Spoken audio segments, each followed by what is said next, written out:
আমার আল্লাহ রাব্বুল আলামিন বলেন ওরা এমন একটা ব্যবসার আশা করে যে এই ব্যবসার মধ্যে কোনো প্রকার লস নাই। গোটা পৃথিবীতে এমন কোনো ব্যবসা আমরা দেখাতে পারবো না যে ব্যবসায় কোনো লস নাই। কারোর কাপড়ের ব্যবসা আছে, কারোর মুদি দোকান আছে, কারোর বিভিন্ন ব্যবসা, বড় বড় ব্যবসা আছে, মিল ফ্যাক্টরি কলকারখানা আছে, অনেক ব্যবসায়ীর সাথে আমরা জড়িত। কিন্তু এমন কোনো ব্যবসার কথা কেউ বলতে পারবে না, এমন কোনো ব্যবসায়ী যে তার ব্যবসার মধ্যে কোনো দিন কোনো প্রকার লস হয় নাই। কিন্তু আমার আল্লাহ রাব্বুল আলামিন বলছেন আমি এমন একটা ব্যবসার ঘোষণা দিলাম যে এই ব্যবসার মধ্যে কোনো প্রকার লস হবে না, শুধু লাভ। আল্লাহ রাব্বুল আলামিন বলেন ইন্না নিশ্চয় আল্লাযীনা যারা ইয়াতলুনা তেলাওয়াত করে, নিশ্চয় যারা তেলাওয়াত করে কিতাব আল্লাহ, আল্লাহর কিতাব যারা তেলাওয়াত করে, আল্লাহর কিতাব হলো কোরআনুল কারীম, ঠিক কিনা? আমার আল্লাহ রাব্বুল আলামিন বলেন নিশ্চয় যারা আল্লাহর কিতাব তেলাওয়াত করবে, ওয়া আকামুস সালাহ এবং নামাজ কায়েম করবে, ওয়া আনফাকু মিম্মা রাযাকনাহুম এবং আমি আল্লাহ তাআলা তাদেরকে যে রিজিক দান করেছি সেই রিজিক থেকে ব্যয় করবে। আল্লাহ রাব্বুল আলামিন বলেন আমি ঘোষণা দিলাম সিররাও আলানিয়াতান ইয়ারজুনা তিজারাতান লান তামুর। আমার আল্লাহ বলেন এই তিনটা কাজ যারা করবে, এক নম্বরে তেলাওয়াতুল কোরআন, দুই নম্বরে নামাজ কায়েম, তিন নম্বরে আল্লাহ যে রিজিক দিয়েছে সেই রিজিক থেকে ব্যয়, এই তিনটা কাজ যারা করবে আমার আল্লাহ রাব্বুল আলামিন বলেন ওরা এমন একটা ব্যবসার আশা করে যে এই ব্যবসার মধ্যে কোনো প্রকার লস নাই। গোটা পৃথিবীতে এমন কোনো ব্যবসা আমরা দেখাতে পারবো না যে ব্যবসায় কোনো লস নাই। কারোর কাপড়ের ব্যবসা আছে, কারোর মুদি দোকান আছে, কারোর বিভিন্ন ব্যবসা, বড় বড় ব্যবসা আছে, মিল ফ্যাক্টরি কলকারখানা আছে, অনেক ব্যবসায়ীর সাথে আমরা জড়িত। কিন্তু এমন কোনো ব্যবসার কথা কেউ বলতে পারবে না, এমন কোনো ব্যবসায়ী যে তার ব্যবসার মধ্যে কোনো দিন কোনো প্রকার লস হয় নাই। কিন্তু আমার আল্লাহ রাব্বুল আলামিন বলছেন আমি এমন একটা ব্যবসার ঘোষণা দিলাম যে এই ব্যবসার মধ্যে কোনো প্রকার লস হবে না, শুধু লাভ। এমন ব্যবসা আমরা করতে চাই কি চাই না? এই জন্য আল্লাহ রাব্বুল আলামিন বলেন এই ব্যবসার সাথে শামিল হতে হলে এক নম্বর কাজ হলো কিতাবাল্লাহি, আল্লাহর এই কিতাবকে তেলাওয়াত করতে হবে, তেলাওয়াতুল কোরআন। কোরআন তেলাওয়াতের গুরুত্ব গোটা পৃথিবীতে যত মানুষ রয়েছে প্রত্যেকটা মুসলিম নরনারীর জন্য কোরআনুল কারীম তেলাওয়াত শিক্ষা করা ফরজ। কোরআন তেলাওয়াত করলে কি হবে? কারণ কাল কিয়ামতের ময়দান যখন কায়েম হয়ে যাবে, আপনার আমার জন্য দুনিয়ার কোনো মা বাবা আত্মীয় স্বজন সেদিন সুপারিশকারী হিসেবে কেউ আপনার আমার জন্য সুপারিশ করতে পারবে না। সেদিন আপনার আমার জন্য সুপারিশকারী হবে আল কোরআন। কিভাবে? আল্লাহ রাব্বুল আলামিন পবিত্র কোরআনুল কারীমের সূরাতুল বাকারা ৪৮ নম্বর আয়াতে ঘোষণা করে দিলেন ওয়াত্তাকু ইয়াওমান লা তাজজি নাফসুন আন নাফসিন শাইয়্যা ওয়া লা ইকবালু মিনহা শাফাআতু ওয়া লা ইউখাযু মিনহা আদলু ওয়া লা হুম ইনসারুন। আল্লাহ বলেন ওয়াত্তাকু, সেদিন এমন একটা দিন তোমার আমার জন্য অপেক্ষা করছে, ওয়াত্তাকু, তোমরা সেই দিনকে ভয় করো, ইয়াওমান লা তাজজি নাফসুন আন নাফসিন শাইয়্যা, যেদিন কেউ কারোর কোনো উপকারে আসবে না, কেউ কারোর কোনো কাজে আসবে না, ওয়ালা ইকবালু মিনহা শাফাআ, সেদিন কারোর পক্ষ থেকে আল্লাহ রাব্বুল আলামিন কোনো সুপারিশ গ্রহণ করবে না। আল্লাহ রাব্বুল আলামিন এমন একটি দিনের কথা বলছে যেদিন দুনিয়ার কোনো আত্মীয় স্বজন আপনার আমার জন্য সুপারিশকারী হবে না, কারোর পক্ষ থেকে কোনো সুপারিশ, কোনো শাফাত গ্রহণ করা হবে না। কাল কিয়ামতের ময়দান যখন কায়েম হয়ে যাবে, আল্লাহ রাব্বুল আলামিন আপনার আমার আমল নামাজার নিজের হাতেই দিয়ে দেবেন। সূরাতুল বনি ইসরাইল 14 নম্বর আয়াত, ইকরা কিতাবাক কাফা বিনাফসিকা আল-ইয়াওমা আলাইকা হাসিবা, সেদিন আপনার আমল নামা আপনার হাতেই দেওয়া হবে, আপনার আমল নামা হিসাব করার জন্য আপনি নিজেই যথেষ্ট। ووضع الكتاب فترى المجرمين مشفقين مما فيه সেদিন আল্লাহ রব্বুল আলামিন যে আমলনামা দাঁড় করাবেন, সেই আমলনামা দেখে যারা গুনাহগার, যারা অপরাধী, তারা ভয় পেয়ে যাবে, তারা ভয়ে কাঁপতে থাকবে। আল্লাহ রব্বুল আলামিন এরপরে বলেন, সেদিন তারা যখন ভয়ে কাঁপতে থাকবে, তাদের আমলনামা দেখে তারা তখন বলতে থাকবে, এই আমলনামা যদি আজকে আমাদের না দেওয়া হতো, লা ইউগাদিরু সগীরাতাও ওয়ালা কাবীরাতান ইল্লা আহসাহা। সেদিন তারা আমলনামা দেখবে আর বলবে, দুনিয়ায় থাকতে আমাদের একটা ছোট গুনাহ বাদ পড়ে নাই, একটা বড় গুনাহ বাদ পড়ে নাই। এই কিয়ামতের ময়দান যখন কায়েম হয়ে যাবে, একজন বান্দার গুনাহ এবং নেকিগুলো 50-50 তথা সমান সমান হয়ে যাবে। গুনার পাল্লাও হবে 50%, নেকির পাল্লাও হবে 50%। যখন আমলনামা দাঁড় করানো হবে, আল্লাহ যখন আপনার আমলনামাটা গোটা পৃথিবীর মানুষের কাছে প্রকাশ করে দেবে, আব্দুর রহমান, আব্দুর রহিম, তুমি দুনিয়ায় থাকতে অমুক সময় অমুকের সম্পদ চুরি করেছো, অমুক সময় অমুকের বিরুদ্ধে মিথ্যা মামলা করেছো, অমুক সময় অন্যায়ভাবে অমুকের উপরে জুলুম করেছো। এই গুনাহের কথা যেদিন আপনার সামনে আপনার আমলনামাটা খোলা হবে, সেদিন বান্দা আল্লাহর কাছে গুনাহের কথা অস্বীকার করবে। বান্দা গুনাহের কথা স্বীকার করতে চাইবে না, বলবে না না আল্লাহ আমরা এগুলো করি নাই, আমরা এগুলো করি নাই, এগুলো ফেরেশতারা মনে হয় বেশি বেশি করে লিখছে। সেদিন আল্লাহ রাব্বুল আলামিন আলিয়াউমা নাখতিমু আলা আফওয়াহিম, সেদিন যে বান্দা গুনাহকে অস্বীকার করবে, গুনাহ স্বীকার করতে চাইবে না, আল্লাহ রাব্বুল আলামিন নাখতিমু আলা আফওয়াহিম, তার জবান শক্তি কেড়ে নেবে, কথা বলার শক্তি তার আর থাকবে না। ওয়া তুকাল্লিমুনা আইদিহিম, তুকাল্লিমুনা আইদিহিম, ইয়াদুন মানে একটা হাত, আইদিহিম মানে দুইটা হাত, এই দুইটা হাত সেদিন কথা বলবে। আল্লাহ দুনিয়ায় থাকতে এই হাত দিয়ে অন্যায়ভাবে জুলুম করে অমুককে সে আঘাত করেছিল, এই হাত দিয়ে দুনিয়ায় থাকতে আপনি মানুষের উপরে যে জুলুম করেছেন, অন্যায়ভাবে আঘাত করেছেন, এই হাত সেদিন কথা বলবে। আল্লাহ দুনিয়ায় থাকতে এই বান্দা যদি এখন মুখে মুখে তার গুনাহের কথা অস্বীকার করছে, কিন্তু সেদিন এই হাত কথা বলবে, আল্লাহ দুনিয়ায় থাকতে আমি এই হাত দিয়ে সে অন্যায় কাজ করেছে। ওয়া তাশহাদু আরজুলুহুম, হাতের সাথে সাথে পাও সেদিন সাক্ষ্য দেবে, আল্লাহ হাত যে কথা বলছে এটাই সত্য, আমি পাও সাক্ষী দিচ্ছি, হ্যাঁ দুনিয়ায় থাকতে অমুক সময় অন্যায়ভাবে সে এই অন্যায়গুলো করেছিল, অপরাধমূলক কাজ করেছিল। বিমা কানু ইয়াকসিবুন, দুনিয়ায় থাকতে আপনার কৃতকর্মের ছোট হোক বড় হোক কোনো অপরাধ সেদিন বাদ যাবে না। ছোট বড় অপরাধের কথা সেদিন হাত কথা বলবে, পা সেদিন সাক্ষ্য দেবে, ফাঁকি দেওয়ার কোনো সুযোগ নেই। সূরাতুল জিলজাল, ফামান ইয়ামাল মিসকালা যাররাতিন খায়রান ইয়ারা ওয়া মান ইয়ামাল মিসকালা যাররাতিন শাররান ইয়ারা, যদি কোনো বান্দা দুনিয়ায় থাকতে যাররা তথা অণু পরিমাণ ভালো কাজ করে, কিয়ামতের ময়দানে আল্লাহ তাআলা তার পুরস্কার দিয়ে দেবে। আবার যদি কোনো বান্দা অণু পরিমাণ খারাপ কাজ করে, অপরাধমূলক কাজ করে, কিয়ামতের ময়দানে তার পুরস্কার বান্দা পেয়ে যাবে। এরকম হিসাব নিকাশ যখন চলবে, একটা সময় এসে দেখা যাবে কোন বান্দার গুনাহ এবং নেকিগুলো সমান সমান হয়ে গেছে, 50-50। গুনাহের পাল্লাও 50%, নেকির পাল্লাও 50%। এমত অবস্থায় বান্দা বলবে, আল্লাহ আমি কি এখন জাহান্নামী নাকি জান্নাতি? কারণ আমার গুনাহও 50%, নেকিও 50%। আল্লাহ বলবে, না না বান্দা, আমি এত সহজে তোমাকে জাহান্নামে দিব না, আমি চাই না অতি সহজে তুমি জাহান্নামে যাও। তুমি চলে যাও কিয়ামতের ময়দানে। দুনিয়ায় থাকতে তোমার যারা আপনজন ছিল, তোমার মা, তোমার বাবা, তোমার স্ত্রী, তোমার সন্তান, তোমার আত্মীয় স্বজন যারা ছিল, তাদের নিকট চলে যাও। তাদের নিকট থেকে একটি মাত্র নেকি যদি তুমি আনতে পারো, সেই একটি নেকির বিনিময়ে আমি আল্লাহ তাআলা তোমাকে জান্নাতে দিয়ে দেব। লোকটা এবার কিয়ামতের ময়দানে চলে যাবে। চলতে চলতে এক সময় তার মায়ের সাথে দেখা হয়ে যাবে।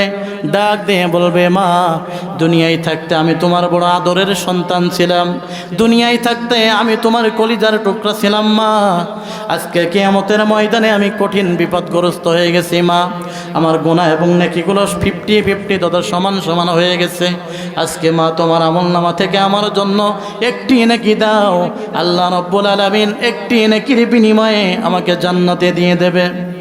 মা বলবে, সুকান সুকান, আমার সামনে থেকে দূর হয়ে যাও, কারণ দুনিয়ায় আমার সন্তান ছিল জানতাম, কিন্তু তুমি সেই সন্তান এটা আমি বিশ্বাস করি না। অতএব তোমার জন্য আমার পক্ষ থেকে কোনো প্রকার নেকি দেওয়া হবে না।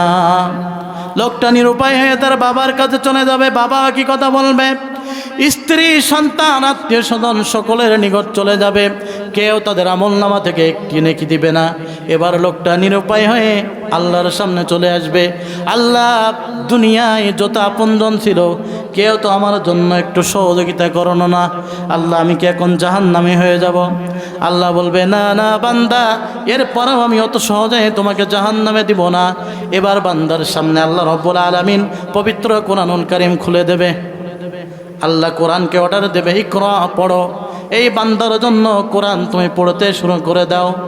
কোরআন পড়তে থাকবে, পড়তে পড়তে যেখানে জান্নাতের নাম লেখা থাকবে সেখানে কোরআন থেমে যাবে, আর পড়বে না। আল্লাহ বলবে, কোরআন কেন পড়ো না? কোরআনের জবান খুলে যাবে। কোরআন বলবে, আল্লাহ, দুনিয়ায় থাকতে এই লোকটা আমি কোরআন আমাকে নিয়মিত তেলাওয়াত করেছিল, আমি কোরআন আমার হুকুমের বাইরে এসে তার জীবনটা পরিচালনা করে নাই। আল্লাহ, আমি সাক্ষ্য দিচ্ছি এই লোকটা জান্নাতি। আপনি এই লোকটাকে যতক্ষণ পর্যন্ত জান্নাতি ঘোষণা না করবেন ততক্ষণ পর্যন্ত আমি কোরআন আর সামনে পড়ব না। আবার কোনো বান্দার জন্য কোরআন পড়তে পড়তে যেখানে জাহান্নামের নাম লেখা থাকবে সেখানে কোরআন থেমে যাবে, আর পড়বে না। এবার আল্লাহ বলবে, কোরআন তুমি কেন থেমে গিয়েছো, কেন পড়ো না? এবার কোরআন বলবে, আল্লাহ, আমি জাহান্নামের নাম পেয়েছি তাই থেমে গিয়েছি। আল্লাহ, দুনিয়ায় থাকতে এই লোকটা আমি কোরআন আমাকে কোনোদিন তেলাওয়াত করে নাই। বাজার থেকে আমাকে ক্রয় করে নিয়ে এসে আমাকে বাড়িতে আলমারির ভিতরে অথবা তাকের উপরে রেখে দিয়েছে, কোনোদিন কোরআনুল কারীমটা খুলে সে দেখে নাই। আল্লাহ, আমি সাক্ষ্য দিচ্ছি এই লোকটা আমি কোরআন আমাকে সে যত্ন করে নাই, আমি কোরআন আমার হুকুম মতো জীবনটা পরিচালনা করে নাই। আল্লাহ, এই লোকটাকে যতক্ষণ পর্যন্ত আপনি জাহান্নামে না দিবেন ততক্ষণ পর্যন্ত আমি আর কোরআন সামনে এগাবো না। কোরআন পড়বে না, থেমে যাবে। এই জন্য কোরআনুল কারীম তেলাওয়াত করার দরকার আছে না নাই? অনেকেই বলবে, হুজুর, আমার বয়স 60 বছর হয়ে গেছে, 70 বছর হয়ে গেছে, 80 বছর হয়ে গেছে, আমি মুরব্বী হয়ে গেছি, এখন চোখে ভালো দেখতে পাই না, রাস্তা চলাচল করার জন্য আমার চশমা লাগে। হুজুর, এমতো অবস্থায় আমি কোরআনুল কারীম পড়া কিভাবে শিখব? এমতো অবস্থায় আমি কোরআনুল কারীম তেলাওয়াত করা কিভাবে শিখব? এমন প্রশ্ন যদি কারণ এসে যায়, একটা ছোট্ট লজিক দিলে বুঝতে পারবেন। একটা ছোট ঘটনার আলোকে ইমাম গাজ্জালী রহমাতুল্লাহ আলাইহি অনেক বড় ইসলামিক মনীষী ছিলেন, আল্লাহর একজন প্রিয় বান্দা ছিলেন। ইমাম গাজ্জালী রহমাতুল্লাহ আলাইহি একদিন মসজিদের ভিতরে ফজরের নামাজ বাদ একটু ঘুমিয়ে গেছেন, ঘুমাচ্ছেন। মসজিদের ভিতরে যখন ইমাম গাজ্জালী ঘুমাচ্ছেন, এমতো অবস্থায় ইমাম গাজ্জালী রহমাতুল্লাহ আলাইহি স্বপ্ন দেখতে পেলেন।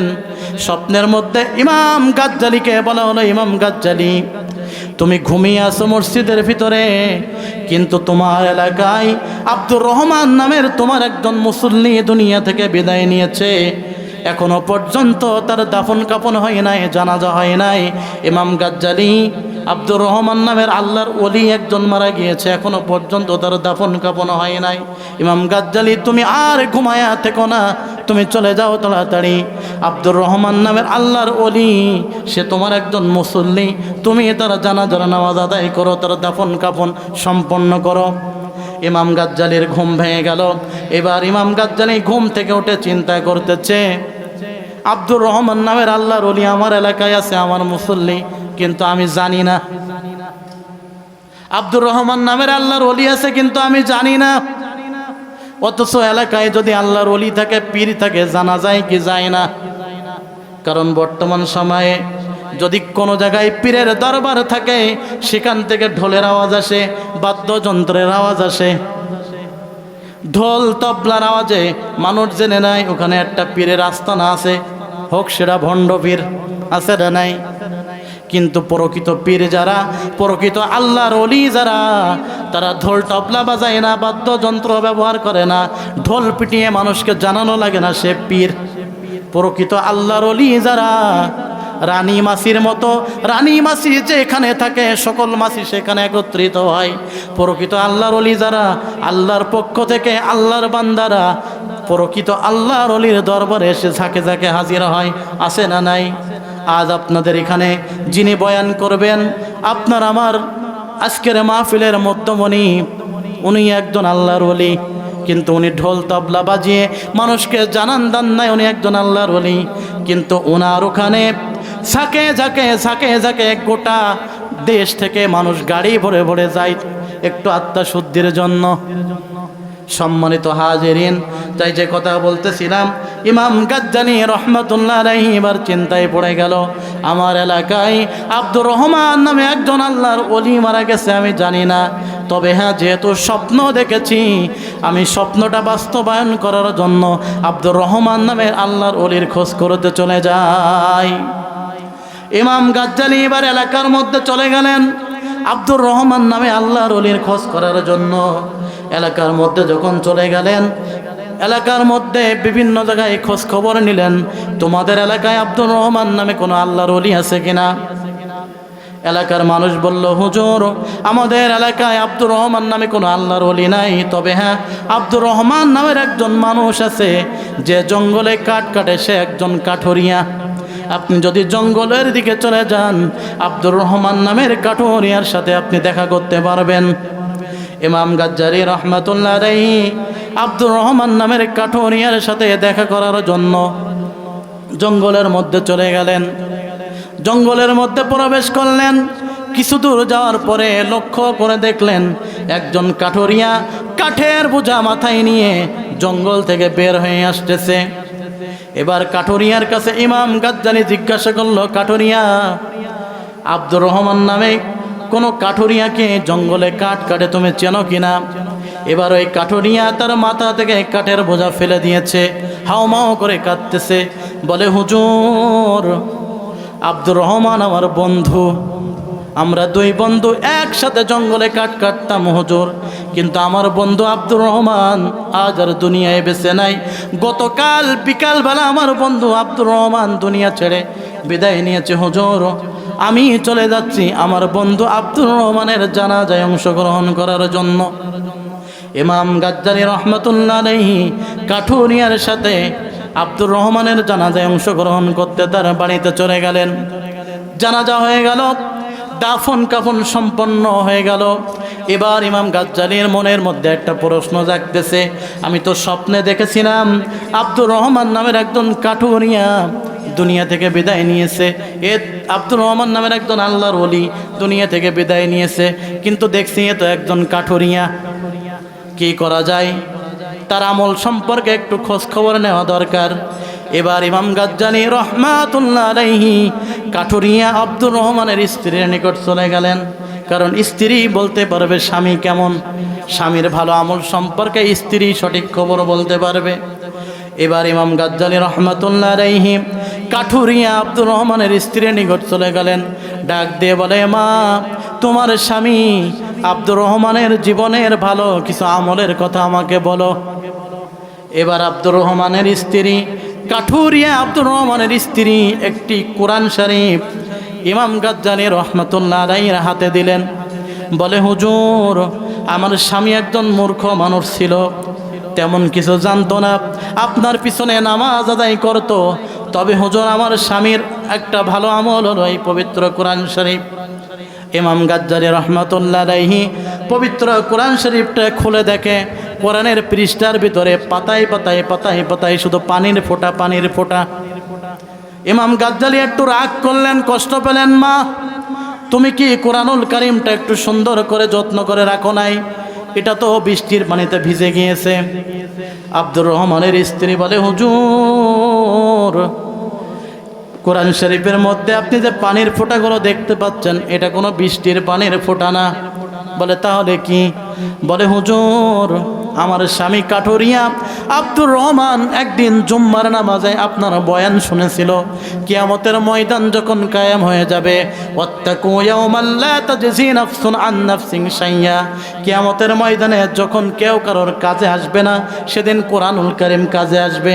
আমার স্বামী আপনার কাছে এই আলোচনা শুনে, এই বয়ান শুনে আমার স্বামী সারাদিন কাঠ কেটে ওই কাঠ বাজারে বিক্রি করে যত টাকা উপার্জন করেছিল, ওই টাকা দিয়ে আমাদের জন্য কোনো খাবার কিনে না নিয়ে এসে আমাদের জন্য এই বাড়িতে একটি কোরআন শরীফ কিনে নিয়ে এসেছিল।